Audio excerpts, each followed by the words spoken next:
Cette chose ici est Nibiru, comme tu peux le voir. C'est un vaisseau de taille planétaire. Nibiru fait 102 048 km de diamètre, soit 8 à 9 fois la Terre. Il y a 144 000 espèces différentes sur Nibiru. Ils ont des traités de paix et d'équilibre. Nibiru est le trône d'Anu quand il s'élève. Bien que vaisseau, Nibiru est un organisme vivant et conscient. Ce vaisseau est vivant. Cette image ne lui rend pas justice. Ces pierres font chacune la taille d'un continent. Ce vaisseau fonctionne à l'énergie solaire. Il est fait de rubis, cristaux et autres minéraux. C'est vraiment énorme. L'intérieur de Nibiru a des villes holographiques. Leur technologie a des millions d'années d'avance. Ces villes dépassent New York ou Chicago en taille. En fait, elles ne ressemblent même pas à ça. Elles ressemblent à de vraies villes, comme on le voit ici.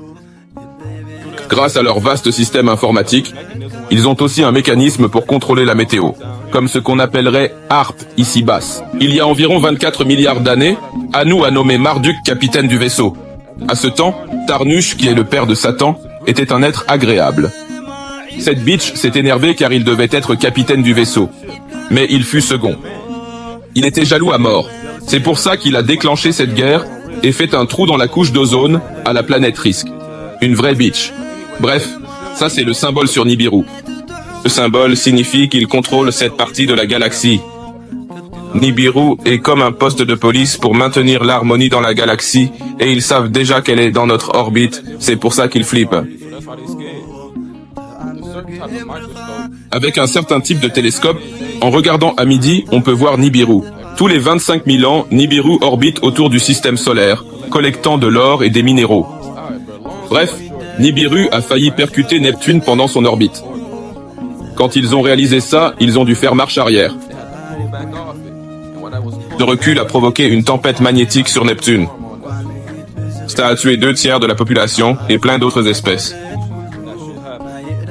Une espèce qui a survécu, cependant, était les sirènes. Ils les ont préservées et envoyées dans différents océans sur Terre. Vous vous demandez sûrement pourquoi elles ne sortent pas? Elles ont trop peur de sortir. Le gouvernement sait qu'elles sont là et détruit leurs bases sous-marines. Alors elles se disent, on ne peut pas se frotter à eux, mec, ils sont dangereux. Je manque de temps, frère. Je ferai une deuxième partie.